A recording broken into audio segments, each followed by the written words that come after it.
Assalamu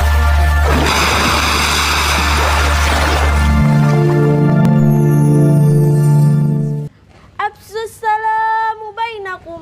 Assalamualaikum warahmatullahi wabarakatuh.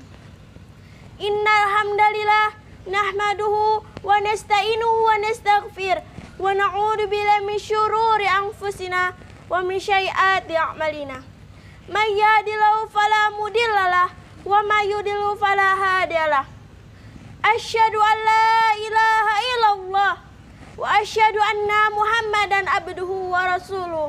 Amma ba'du. Yang terhormat para dewan juri dan yang terhormat para hadirin wal hadirat, juga kepada kawan-kawan seperjuangan yang saya banggakan.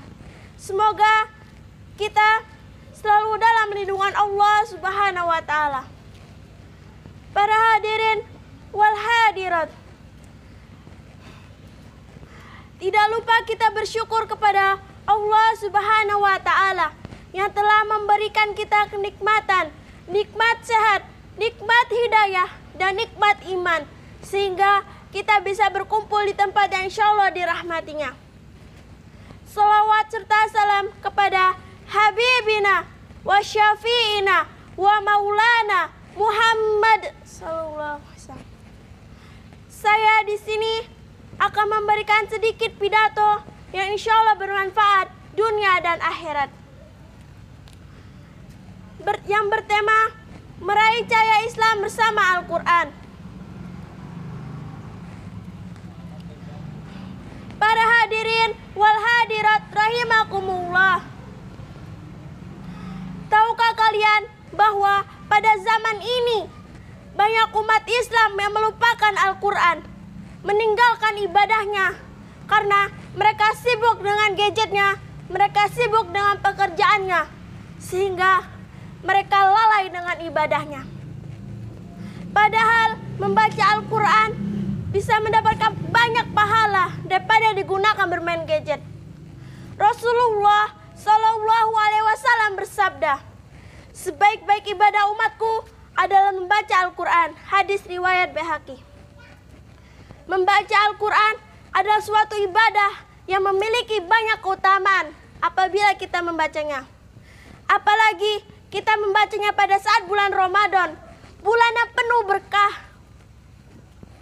Rasulullah Shallallahu Alaihi Wasallam pernah berkata, sesungguhnya rumah yang hampa adalah rumah yang penghuninya tidak pernah membaca Al-Quran sedikit pun. Maka bacalah Al-Quran, karena kalian akan mendapat 10 kebaikan dari setiap satu hurufnya. Aku tidak membaca alif, lam, mim itu satu huruf, namun alif satu huruf, lam satu huruf, dan mim satu huruf. Maka bacalah Al-Quran, jangan kalian bosan, karena Al-Quran merupakan kalamullah sebagai pedoman dan petunjuk hidup manusia. Para hadirin wal hadirat rahimakumullah, dan usahakanlah kalian untuk menghafalnya, tidak hanya membacanya saja. Jika kalian telah menghafalnya, tidak lupa untuk murojaah, karena itulah tanda setianya bersama Al-Quran.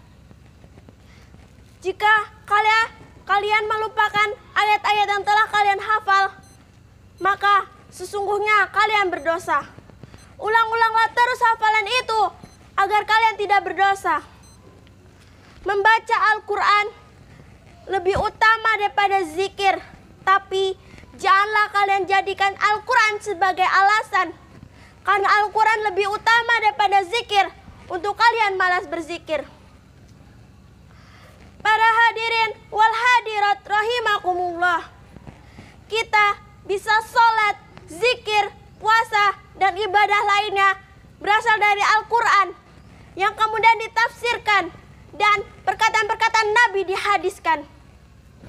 Al-Quran juga sebagai penerang jiwa yang diturunkan oleh Allah Subhanahu wa taala kepada Nabi Muhammad melalui perantaran malaikat Jibril. Membaca Al-Quran sama saja dengan memperhatikan firman-firman Allah jika kalian membaca Al-Quran, janganlah kalian membaca Arabnya saja, namun bacalah terjemahnya juga, agar kalian paham dengan apa yang kalian baca. Isi-isi Al-Quran terdapat kisah pada zaman dahulu yang diceritakan, memperdalami pesan-pesan, berisi nasihat-nasihat, dan berisi doa-doa, sehingga tiada waktu bagi manusia yang membacanya untuk jatuh selain bersama yang menciptakannya, yang mendengar keluhan, nasihat yang terbaik, sehingga hatinya selalu tenang dalam membaca Al-Quran. Membaca Al-Quran merupakan ibadah yang terbaik. Al-Quran juga tidak dapat ditiru, karena Al-Quran adalah mukjizat yang paling besar. Al-Quran juga adalah benar. Al-Quran sebagai pelengkap kitab-kitab sebelumnya. Sebagai bukti Allah Subhanahu wa Ta'ala memberikan tantangan kepada manusia dan jin untuk bersatu, saling membantu, menolong untuk membuat kitab yang membandingi Al-Quran. Namun mereka tidak akan mampu dengan cara apapun. Semakin mereka berusaha, semakin mereka mengetahui bahwa mereka tidak akan mampu membandingi Al-Quran. Sekian dari saya. Bila ada salah kata, saya mohon maaf. Kepada Allah, saya mohon ampun. Ungdur maqala wala tangdur man qala. Lihatlah apa yang dikatakan, jangan melihat siapa yang mengatakan. Fastabiqul khairat, berlomba-lombalah dalam kebaikan. Nun wal qalami wa ma yasturun. Wassalamu alaikum